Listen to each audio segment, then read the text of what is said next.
दोस्तों एक लड़का जो कि अमेरिका में रहता था और अपनी पत्नी को भी अपने साथ में रखता था। उसकी बूढ़ी माँ इंडिया में रहती थी। कुछ दिन बाद क्या होता है कि वो अपनी बूढ़ी माँ को अपने साथ अमेरिका में ले जाता है। माँ बहुत ज्यादा खुश थी कि हम अपने बेटा और बहू के साथ में रहेंगे।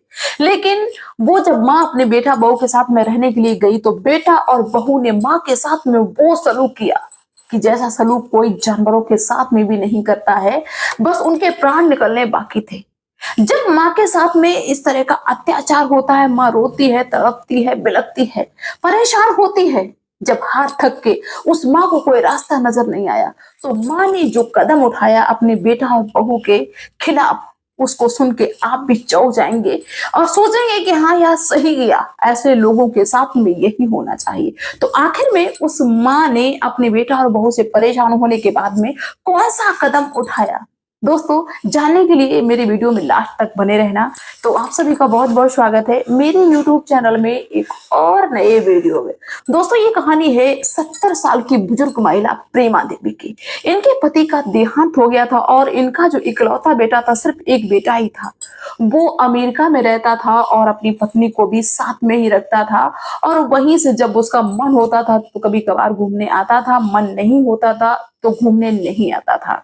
लास्ट बार वो अपने पिताजी का अंतिम संस्कार करके चला गया। इसके बाद में वापस लौट के नहीं आया। प्रेमा देवी बहुत ज्यादा परेशान होती है कि मेरा बेटा लौट के नहीं आया। उनके बेटा का नाम सनोज था और उनकी बहू का नाम था मोनिका। ये अपनी जिंदगी बड़े ऐसो आराम के साथ में अमेरिका में गुजार रहे थे। आसपास के लोग प्रेमा देवी से कहते हैं कि देखिए तुम्हारा बेटा कितना नालायक है, उसने बिल्कुल भी शुद्ध नहीं ली जिस दिन से वो अपने पिताजी का अंतिम संस्कार करके चला गया। भला कैसा बेटा है, कैसा नालायक बेटा है। माँ कुछ भी नहीं कहती, माँ सोचती कि चलो कोई बात नहीं, कभी तो मेरा बेटा लौट के आएगा। दोस्तों जब काफी समय बीत जाता है इसके बाद में क्या होता है कि जो सनोज अमेरिका में रहता था उसकी पत्नी मोनिका प्रेग्नेंट हो जाती है। और उस प्रेगनेंसी की वजह से मोनिका को बहुत सारी दिक्कतें होती थी काम करने में और भी। तो मोनिका एक दिन ये विचार बनाती है और अपने पति सनोज से कहती है कि ऐसा ना करो कि मुझे बहुत ज्यादा दिक्कत हो रही है और डिलीवरी का टाइम भी नजदीक आता जा रहा है, कि माँ इंडिया में रहती है, उनको लेके आओ, अपनी माँ को लेके आओ, तो वो कम से कम यहाँ पे कुछ काम तो करेंगी। दोस्तों जब सनोज ने ये बात सुनी तो सनोज को ये बात अपनी पत्नी की बहुत अच्छी लगी। सनोज सोचने लगा कि हाँ सही बात है, मोनिका को बहुत ज्यादा दिक्कत हो रही है, तो अब हम जाते हैं और माँ को अपने साथ में लेके आते हैं। वो लड़का, वो सनोज वहां से चल देता है अमेरिका से और पहुंच जाता है भैया इंडिया में और अपनी माँ के पास में। माँ प्रेमा देवी ने जब अपने बेटे को देखा तो भाई फूले नहीं समारे कि मेरा बेटा अमेरिका से आ गया, सभी को बता रही है। बेटा कहता है कि माँ जल्दी से तैयार हो जाओ, हम तुमको लेने के लिए आए हैं, तुमको अपने साथ में रखेंगे। जब प्रेमा देवी ने ये बात सुनी तो प्रेमा देवी बहुत ज्यादा खुश, क्योंकि वो ये चाहती थी कि अपने बेटा और बहू के साथ में रहें। बेटा कहता है कि माँ तुम्हारी बहू की डिलीवरी होने वाली है, नया मेहमान घर में आने वाला है, तो चलो। तो माँ वो बहुत ज्यादा खुश हो जाती है, बहुत सारी उम्मीदें मन में जग जाती है और माँ फटाफट से तैयार हो जाती है, अपनी सारी पैकिंग कर लेती जो भी माँ को कपड़े ले जाने थे। लेकिन दोस्तों क्या होता है कि जब प्रेमा देवी का बेटा उनसे मिलने नहीं आता था, उनकी बहू उनसे मिलने नहीं आती थी, तो उनकी देख रेख पता पड़ोस की एक बहू थी जो बहुत ही अच्छी थी, वो देख रेख किया करती थी, उसका नाम शांति था। तो वो आती है कहती कि माँ जी तुम जा रही हो, मुझे बिल्कुल भी अच्छा नहीं लगेगा। तो प्रेमा देवी तो इतनी ज्यादा खुश थी, लेकिन फिर भी प्रेमा देवी ने कहा कि हम तुमको वहां से याद कर लिया करेंगे, तुम अपना मोबाइल नंबर मुझे दे दो और अपने बेटा से हम कभी कभार लगवा दिया करेंगे। दोस्तों जो पड़ोस की बहू थी शांति, उसने अपना नंबर दे दिया। तो क्या होता है कि वो नंबर लेके प्रेमा देवी अपने पास में रख लेती है और चली जाती है अपने बेटा के साथ में। भैया एरोप्लेन में बैठती, बहुत ही अच्छा लगता है खुशी के साथ में, कहती कि कब हम उतरेंगे, कब हम अपने बहू के पास में जाएंगे। माँ के मन में बहुत सारी उम्मीदें, बहुत सारे सपने कि अब तो मेरी जिंदगी बदल ही गई है, अब तो हम स्वर्ग में जा रहे हैं। जब दोस्तों प्रेमा देवी पहुंचती है अपने बेटा के घर में बेटा के साथ में, तो पहले तो उनको ऐसा लग रहा था कि मेरी बहू झपट के आएगी और मेरा स्वागत करेगी, मेरे पैर छुएगी। तो प्रेमा देवी के बेटा ने आवाज लगाई सनोज ने, तो अंदर से गेट तो खुला लेकिन कोई आओ भगत नहीं, कोई आदर नहीं। उनकी बहू ने ये तक नहीं पूछा कि माँ जी तुमको आने में कोई तकलीफ तो नहीं हुई। लेकिन प्रेमा देवी को थोड़ा कष्ट तो हुआ, ज्यादा इस पे वो नहीं किया कि चलो कोई बात नहीं, ऐसी हालत में है तो नहीं इतना हुआ होगा कि भाई मेरा सम्मान करती है, वो अंदर जाते हैं, सोचते हैं कि अब तो बढ़िया बढ़िया नाश्ता आएंगे मेरे लिए, मैं इतनी दूर से चल गया है। लेकिन दोस्तों वहां पे जाके पता क्या होता है, सिर्फ प्रेमा देवी बैठ ही पाई थी, थोड़ा सा रेस्ट भी नहीं कर पाया कि उनकी बहू मोनिका कहती है कि माँ जी तुम क्या यहाँ बैठने के लिए आई हो, हम ऐसी हालत में हैं, उठो और खाना बना के लाओ, हम सुबह से भूखे हैं। जब प्रेमा देवी ने ये बात सुनी तो प्रेमा देवी को तो ऐसा लगे कि उनकी दुनिया मतलब क्या ही बताएं, हिल गई वो तो, कि ये क्या अभी माँ के बैठ नहीं पाया, हमसे कह रहे हैं कि खाना बना के लाओ। प्रेमा देवी बड़े आश्चर्य भरी नजरों से अपनी बहू मोनिका की तरफ देखती हैं। बहू ने दोबारा से कहा, तुमसे ही कह रहे उठो, इसीलिए तुमको यहाँ पे बुलाया, यहाँ के तुम बैठने के लिए आई हो।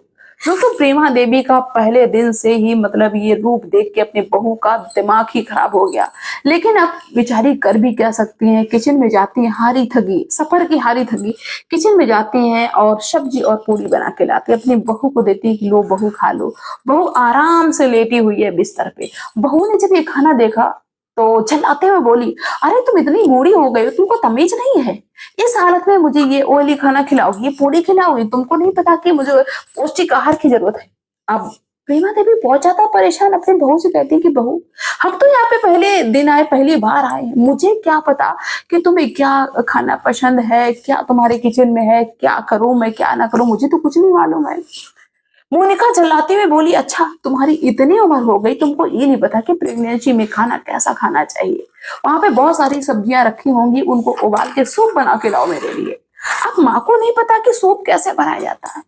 पहले दिन ही बहू ने खरी खोटी सुनाई कि तुमको तमीज नहीं है। अरे सनोज इनको कहाँ से लेके आ गए, मैंने सोचा कि थोड़ी हेल्प कर देंगी, इनको तो कुछ आता ही नहीं, तो पूरी गंवार है, अब देहाती है तो देहाती जैसी होंगी। दोस्तों प्रेमा देवी फुट फुट कर रोने लगती है, सिर्फ पहले दिन ही, ये पहले दिन की बात है। ऐसे करके दूसरा दिन बीता, तीसरा दिन बीता, चौथा दिन बीता और प्रेमा देवी दिन रात मेहनत करती, प्रेमा देवी से काम करवाया जाता, यहाँ तक कि प्रेमा देवी ने सोचा कि अपने बेटा को हम बताते हैं, शायद मेरा बेटा कुछ कहे इससे। तो जब प्रेमा देवी अपने बेटा को बताने गई, बेटा ऐसे ऐसे मेरे साथ में व्यवहार बहू करती है, तो उनका बेटा भी उनको डांटते हुए बोला, अरे तुमको काम करने के लिए ले आए थे, मैंने तुमसे कहा था ना कि प्रेगनेंसी का टाइम चल रहा है, डिलीवरी का टाइम नजदीक आ रहा है, तुम क्या ये बैठने के लिए आए हो, बैठ के खाने के लिए आए हो, हम तुम्हारी सेवा करेंगे, काम करो, काम नहीं करोगी तो क्या करोगी, बैठे बैठे खाओगी। अब जब बेटा ने भी ये बात कह दी तो उस माँ को रोने के सिवा कोई रास्ता नजर नहीं आया। यहाँ तक कि एक दिन दूध वाला आया और प्रेमा देवी के पैर में इतना दर्द हो रहा था कि सुबह जल्दी नहीं उठ पाई और दूध वाला घंटे बजा रहा है, काफी देर हो गई। प्रेमा देवी की बहू उठती है और जिस बोतल में दूध लेने जाती थी प्रेमा देवी, उसी बोतल को उठा के प्रेमा देवी के सर पे मारती है। प्रेमा देवी भड़बड़ा के उठ जाते हैं और कहने लगती, बहू कि बेवकूफ अभी लेटी है, देख नहीं रही कि दूध वाला घंटी बजा रहा है, बदतमीज कहीं की, बिल्कुल देहाती है क्या। जब ये बात सुनी प्रेमा देवी ने तो प्रेमा देवी पूरे दिन उस दिन रोई। सिर्फ प्रेमा देवी वहां पे काम करती थी टाइम से, बाकी कोई ये तक नहीं पूछता था कि तुमने सही से खाना खाया या नहीं खाया। प्रेमा देवी को बुखार भी आ जाए तो ना बेटा पूछता था ना बहू पूछती थी। कभी दिक्कत हो जाए शरीर में, क्योंकि बूढ़ा शरीर है, तो बहू कहती है कि ये तो बुढ़ापे में लगा ही रहता है, ड्रामा कर रही हो, होता है थोड़ा लेकिन ड्रामा ज्यादा दिखा रही हो। यहाँ तक कि ना बेटा इज्जत करता है ना बहू इज्जत करती है। एक दिन वो प्रेमा देवी कहती है अपने बेटा और बहू से कि मुझे इंडिया में ही छोड़ दो, हम वापस घर जाना चाहते हैं। तो बेटा पता है क्या कहने लगा कि अच्छा आने जाने में थोड़ा किराया लगता है, इतने पैसे मेरे पास नहीं है, मेरा बजट इतना बढ़िया नहीं है कि हम इतने इतने रुपए तुमको छोड़ने में लगाएं जाके, मेरे पास पैसा नहीं, हम नहीं जा पाएंगे, यहीं पे रहो। प्रेमा देवी बहुत रोती है, परेशान होती है। एक दिन दोस्तों क्या होता है कि यही प्रेमा देवी की बहू जो डेली मारती थी, पीटती थी, गाली देती थी, काम करवाती थी, वो अचानक से बोली कि चलो माँ जी तुम्हारे शरीर का हम चेकअप करवा दें, तुम कहती हो कि हमारे पूरे शरीर में दर्द रहता है। तो प्रेमा देवी को बड़ा आश्चर्य हुआ कि आज ये मुझसे इतने प्यार से क्यों बोल रही है, आखिर में इसको क्या हुआ, ये बदल कैसे गई। प्रेमा देवी को कुछ भी नहीं समझ में आ रहा था। बहू ने कहा कि चलो माँ गाड़ी आ गई है, तैयार हो जाओ। बहू भी तैयार हो गई और प्रेमा देवी का बेटा सनोज भी तैयार हो गया, गाड़ी लग गई, गाड़ी पे बैठ गए। तभी क्या होता है कि प्रेमा देवी की बहू यानी मोनिका ने एक जूस का गिलास देते हुए अपनी सास से कहा कि माँ जी ये आप जूस पी लो, इससे आपके शरीर में एनर्जी आएगी। क्योंकि आप वीक हो, वीकनेस आपको फील होगी, तो ये जूस पी लो, आपके लिए बहुत ही अच्छा रहेगा। दोस्तों, प्रेमा देवी उस जूस को पी लेती हैं और खुश भी हो जाती है। लेकिन जैसे ही ये जूस पिए थोड़ा वक्त गुजरता है, प्रेमा देवी बेहोश हो जाती हैं। दोस्तों, बेहोश जब हो गई तो प्रेमा देवी का बेटा और बहू ने मिलके पता एक पार्क में गए, जहाँ पे खूब सारी हरियाली थी, बेंच वगैरह थी। वहां पे बनी एक बेंच पे उनको लिटा दिया और वहां से वापस आ गए। जब काफी समय बाद प्रेमा देवी को होश आता है तो वो देखती है कि हम तो अपने बेटा और बहू के साथ गाड़ी में बैठ के हॉस्पिटल जा रहे थे, लेकिन हम यहाँ पे कैसे आ गए। वो चारों तरफ देखती है, बहुत ज्यादा परेशान होती है। तभी एक माली आता है और माली, वहाँ अमेरिका का माली, वो अंग्रेजी में बोल रहा था और प्रेमा देवी को कुछ भी समझ में नहीं आ रहा था कि ये मुझसे क्या बोल रहा है। वहाँ पे और भी सारे लोग इकट्ठे हो जाते हैं, तो वो लोग अपनी भाषा में कहते हैं कि पुलिस स्टेशन में मतलब सूचना दी जाए, ये कौन है, कहाँ की है। लेकिन प्रेमा देवी अपनी बात बता रहे हैं कि मेरे बेटा और बहू मुझे यहाँ पे छोड़ के गए, वो मुझे अस्पताल में लेके जा रहे थे, वहीं मुझे छोड़ गए। वहाँ पे जो भी लोग थे वो एक दूसरे से अंग्रेजी में बात करते हैं। पुलिस स्टेशन में सूचना दी जाती तो पुलिस वहाँ पे पहुंचती है, तो पुलिस में कुछ लोग ऐसे थे जो हिंदी को समझते थे, तो वो हिंदी में जब बात करते हैं उस बूढ़ी माँ से, तो बूढ़ी माँ अपनी पूरी बात बताती है कि ऐसे ऐसे हम इंडिया से आए हैं, मेरा बेटा मुझे लेके आया है और अब हम वापस नहीं जाना चाहते हैं, हम इंडिया वापस जाना चाहते हैं, लेकिन मेरे पास पैसा बिल्कुल भी नहीं है, मैं क्या करूं। तो पुलिस वाले कहते हैं कि माँ जी, हम तुम्हारी कैसे हेल्प करें, कोई नंबर वगैरह तुम्हारे पास हो जो किसी से हम कांटेक्ट करें तो हम तुमको इंडिया तक भी पहुंचा दें। तो दोस्तों, वो जो पड़ोस की बहू थी शांति देवी, उसने नंबर लिख के जो इनको प्रेमा देवी को दिया था, तो वो नंबर प्रेमा देवी को याद हो गया था। प्रेमा देवी ने सोचा कि कहीं ये पर्ची मुझसे गुम ना हो जाए, तो प्रेमा देवी ने उस नंबर को याद कर लिया था। वो नंबर जब पुलिस को बताया था, पुलिस ने उस पर कॉल लगाई और उस नंबर के थ्रू संपर्क किया, तो शांति देवी से संपर्क हो जाता है और प्रेमा देवी ने अपनी पूरी बात बताई, कहा कि बिटिया मुझे यहाँ से वापस वहाँ बुला लो इंडिया में, हम इनके साथ में नहीं रहना चाहते।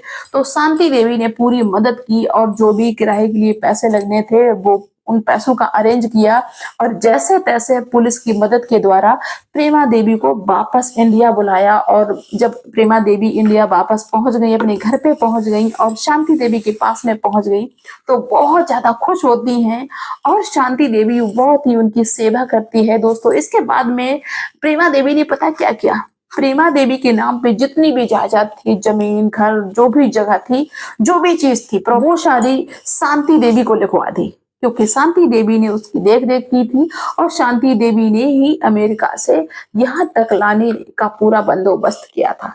तो पूरी प्रॉपर्टी प्रेमा देवी ने अपनी जो थी वो अपने बेटा और बहू को नहीं दी, बल्कि पड़ोस की बहू को दे दी। जब बेटा बहू जानते हैं तो आग बबूला हो जाते हैं और प्रेमा देवी से बात करते हैं, तो प्रेमा देवी कहते हैं कि हम तुमको नहीं जानते, तुम कौन हो, मेरा कोई नहीं है और ये शांति देवी है, मैंने सारी प्रॉपर्टी शांति को लिख दी है और यही मेरी सेवा करेगी, इसी के पास में हम रहेंगे। पछताते हैं दोनों, क्योंकि उनको बहुत ज्यादा उम्मीद थी इंडिया की जो प्रॉपर्टी थी, ये तो अभी बनी बनाई है और सारी हाथ से चली गई। तो आप लोग मुझे कमेंट्स के थ्रू ये जरूर बताना, प्रेमा देवी ने सही किया या गलत किया, उनके बेटा और बहू ने जो किया है वो सही किया या गलत किया, जरूर बताना। तो मिलते हैं फिर नेक्स्ट वीडियो में नेक्स्ट डे। और जो भाई बहन मुझे पहली बार देख रहे हैं वो मेरे चैनल को सब्सक्राइब जरूर कर दें, ताकि वीडियो को पब्लिक करें तो सबसे पहले आप तक पहुंचे। मिलते हैं फिर, तब तक के लिए बाय सभी को।